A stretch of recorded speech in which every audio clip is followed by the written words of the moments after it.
조갑제TV 시청자 여러분 안녕하십니까. 2020년 11월 21일 토요일 오전 5시입니다. 어떤 사람이나 조직을 비판을 할 때 그 사람이나 그 조직의 이름을 가지고 조롱하는 것은 참 좀 조심해야 될 일입니다. 그것은 그 사람의 모든 것을 비판하는 거거든요.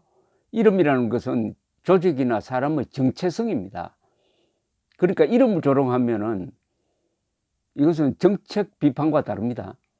완전히 그 조직이나 사람의 인격이나 존재 의미 자체를 부정하는 겁니다.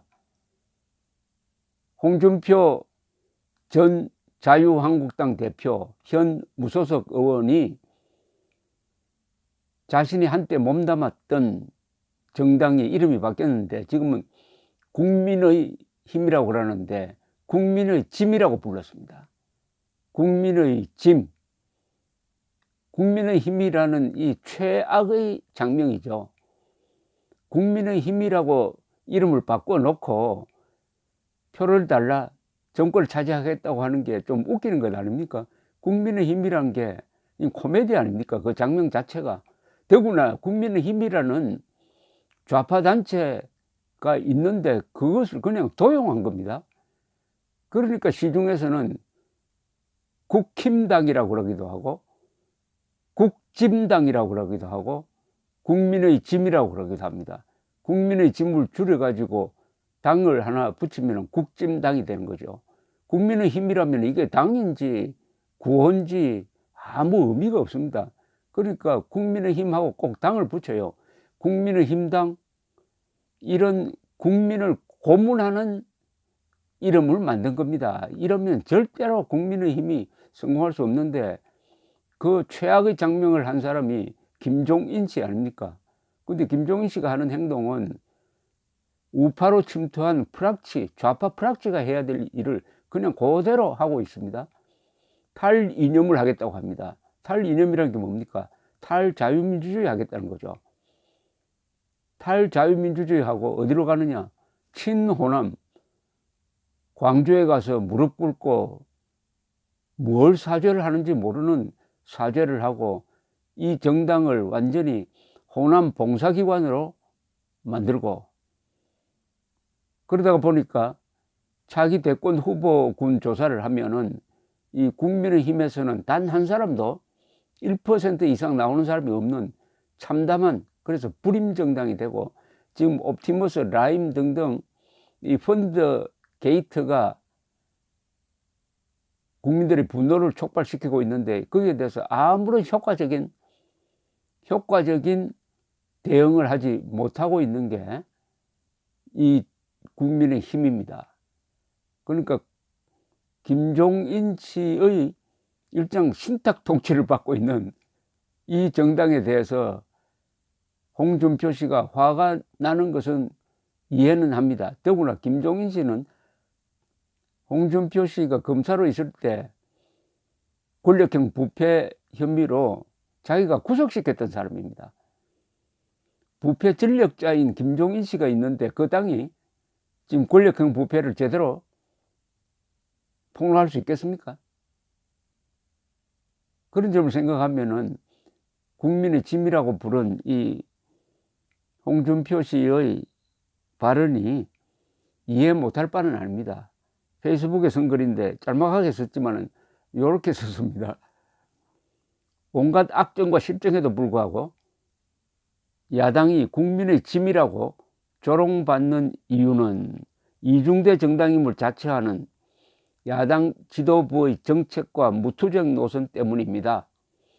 라임 옵티머스 특검은 쇼로 끝나고 추미애의 광란의 칼춤은 강 건너 불보기이고 경제억압 3법은 민주당과 공조하고 산업재해법은 정의당과 공조하고 터무니없는 소위 한국판 뉴딜 예산은 통째로 넘겨줄 것이고 공수처는 막는 신용으로 끝나고 그리고 나서 종국에 가서는 머리 숫자 타령을 할 겁니다. 도대체 야당이 내세우는 정책이 없습니다. 감나무에 열린 감을 딸 생각은 하지 않고 감나무 밑에 편하게 누워 감히 입으로 떨어져 주기만 바라는 야당 지도부의 무사한 일을 국민과 함께 걱정하는 금요일 아침입니다. 어제 선거입니다. 홍준표 씨가 말과 글을 딱 떨어지게 하는 거는 하여튼 알아줘야 하는데 여기 뭐 지적할 거 다 지적했습니다. 정체성을 묻는 거죠. 김종인 씨의 정체성이 뭐냐? 도대체 국민의 짐이 아닙니다. 참 국민의힘에는 어떻게 내가 대통령이 되겠다는 사람이 단 한 사람도 보이지 않느냐? 물론 원희룡 지사는 출마를 선언했는데 어떻게 국회의원 중에서 보이지 않느냐? 야망이 없다 하면은 김종인은 그러면은 국민의힘을 거세해가지고 불임정당으로 만드는 게 본인의 임무였느냐 하는 울분을 답은 걸로 보입니다. 그러나 국민의 짐이라고 했는데 물론 인용하는 식으로 이야기했지만 참 조금 너무하다는 생각도 듭니다. 국민의 짐, 제가 국민의 짐이라고 할 수 있지만은 홍준표 전 대표가 국민의 짐이라고 하니까 이 장명이 바뀐 역사를 보면은 이게 점점 나쁜 방향으로 바뀌었습니다. 이명박 대통령이 집권할 때는 한나라당이었어요. 한나라당은 참 좋은 이름입니다. 그게 조순 전 서울시장이 지은 이름인데 한나라당이라 하면은 한 나라를 하나로 만든다는 통일 의지도 들어있고 크다는 뜻도 들어있습니다. 아주 잘 지은 이름이고 그건 또 한자를 안 써도 되는 순 한글 장명이니까 더 좋지 않습니까? 더 정겹지 않습니까? 그런데 이 정당이 박근혜 씨가 비상대책위원장이 되면서 이름을 새누리당으로 바꾸었습니다. 저는 이 정당 이름 잘못됐다고 생각합니다.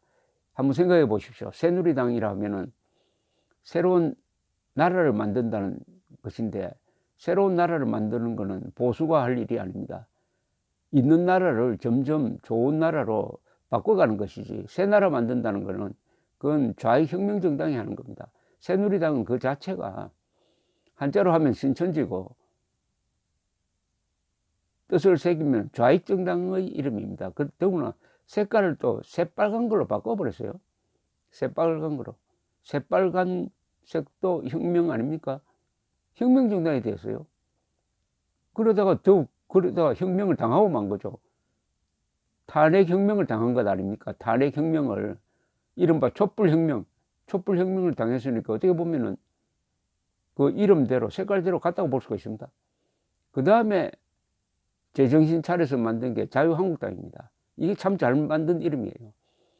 자유한국. 그런데 이때 대표를 한 사람이 홍준표 씨 대통령 후보로도 나왔죠. 그 다음에 황교안 씨가 들어오더니 그것도 선거에 총선에 임박해가지고 유승 탄핵 주역인 말하자면은 좌파와 싸우는 자당 대통령 박근혜 씨를 끌어내린 그 배신 세력과 한 덩어리가 된다면서 이름을 바꿔버렸습니다. 미래통합당으로 바꿨어요. 자유한국당보다 미래통합당이 얼마나 나쁜 이름입니까? 저는 미래통합당이라는 이름 때문에 한 10석 정도 날아갔다고 보는 사람입니다. 미래통합당에 무슨 고귀한 뜻이 있습니까? 미래통합당. 어울리지 않는 미래와 통합을 합쳐놓으니까 물과 불을 합쳐놓은 것처럼 어울리지가 않아요. 미래통합당. 그 다음에 또 김종인이가 들어오더니 그걸 국민의힘으로 바꿔버렸습니다. 국민의힘으로 바꾸면서 이건 완전히 조롱거리가 되었습니다. 국민의힘이 도대체 이게 정당 이름으로 있을 수가 있습니까? 정당 이름에는 반드시 자유가 들어가야 됩니다. 자유통일당이 제일 좋은 이름인데 그 정당은 또 사라져 버렸어요. 자유통일당 좋죠. 자유한국당 좋은 이름입니다. 이렇게 해서 국민의힘이 정말 국민의 짐이 되고 말았습니다. 이 홍준표 씨가 너무하다고 나무랄 게 아니라 빨리 국민의힘은 장기표시의 주장대로라면 당원들이 쿠데타를 일으키든지 해가지고 김종인 체제를 정리를 하고 자력 갱생하는 그런 정당으로 다시 태어나야 합니다. 지금 한나라당, 새누리당, 자유한국당, 미래통합당, 그 다음에 국민의힘, 이렇게 이름이 5번 바뀌었습니다.